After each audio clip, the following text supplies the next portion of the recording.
Assalamualaikum warahmatullahi wabarakatuh. Bagaimana kabarnya anak-anakku semuanya di rumah? Alhamdulillah semuanya sehat-sehat saja kan? Oke, baik. Hari ini kita akan mengawali belajar pendidikan agama Islam PAI kelas 3 dengan daring. Kalian sudah siap kan? Oke, baik. Materi pertama pelajaran kita hari ini adalah tentang surat An-Nasr. Tentu di antara kalian sudah banyak sekali yang hafal tentang surat An-Nasr. Iya kan? Oke. Selanjutnya anak-anak, silahkan dibuka buku kalian pelajaran 1 halaman 1, belajar surat An-Nasr. Surat An-Nasr ini berada pada juz 30 dan menempati urutan yang ke-110 dalam Al-Quran. Surat An-Nasr termasuk golongan surat Madaniyah, yang artinya surat yang diturunkan di kota Madinah. Surat An-Nasr terdiri dari 3 ayat, di mana nama An-Nasr itu diambilkan dari ayat pertama. An-Nasr itu artinya adalah pertolongan. Kenapa disebut surat An-Nasr? Karena surat ini diturunkan oleh Allah sebagai bentuk pertolongan Allah yang diberikan kepada Nabi Muhammad dan kaum muslimin dalam menaklukkan kota Mekah, atau yang disebut dengan Fathu Makkah, penaklukan kota Mekah. Anak-anakku, tentu kalian sudah bisa membaca surat An-Nasr dengan baik, bukan?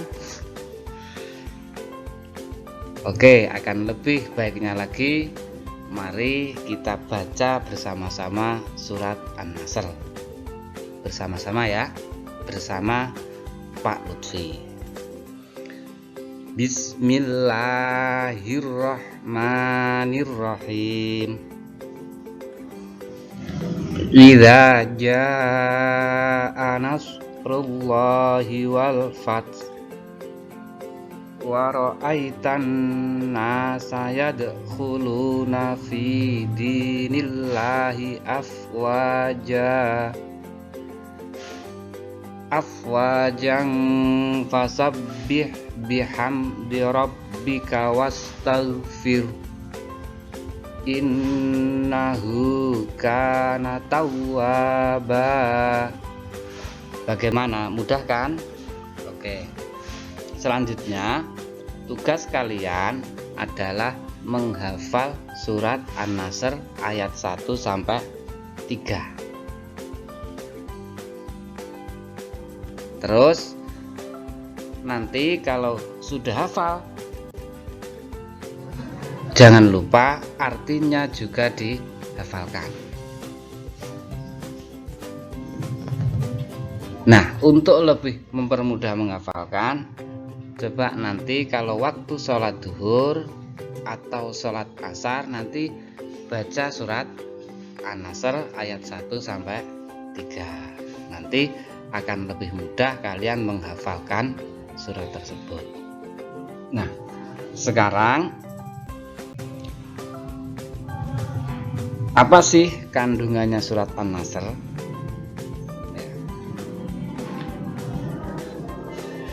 Ayat pertama yang bunyinya Bismillahirrahmanirrahim.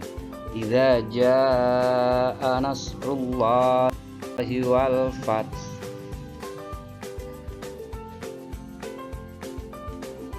apabila telah datang pertolongan Allah dan kemenangan.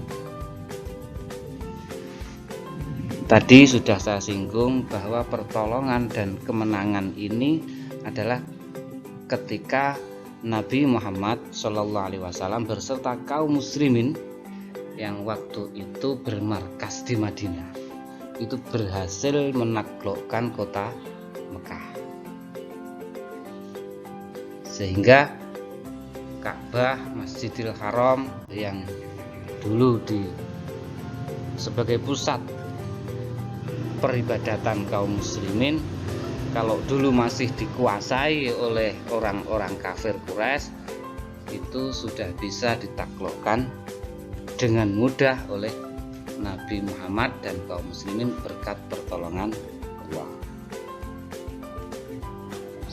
Wa ra'aitan nasa yadkhuluna fi dinillahi afwaja.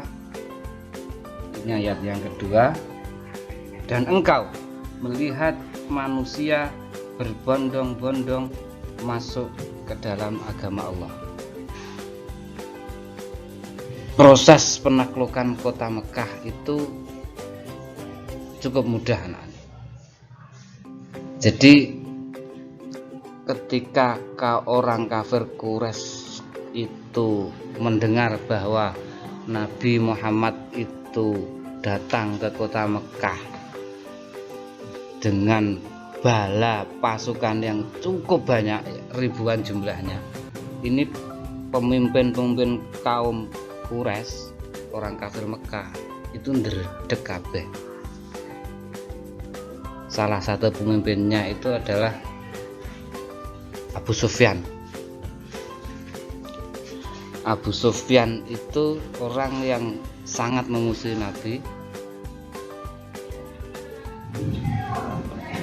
dan tentu ketika mereka sebelumnya itu selalu menghina, menyakiti, memusuhi, bahkan membunuh, memerangi kaum muslimin, hari ini karena sudah kalah jumlahnya, bala tentaranya kalah, ketika mendengar akan diserbu itu mereka ketakutan, sehingga ya ketakutan yang luar biasa ini ternyata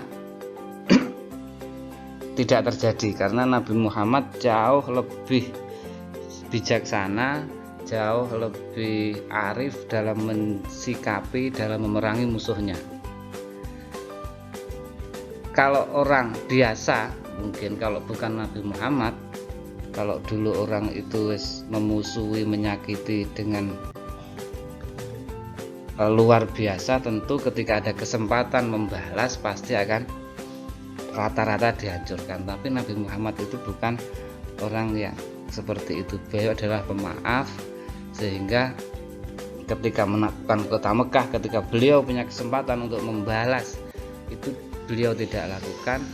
Beliau hanya berkata, barang siapa yang masuk Masjidil Haram maka akan selamat, barang siapa yang masuk rumahnya Abu Sufyan dia juga akan selamat.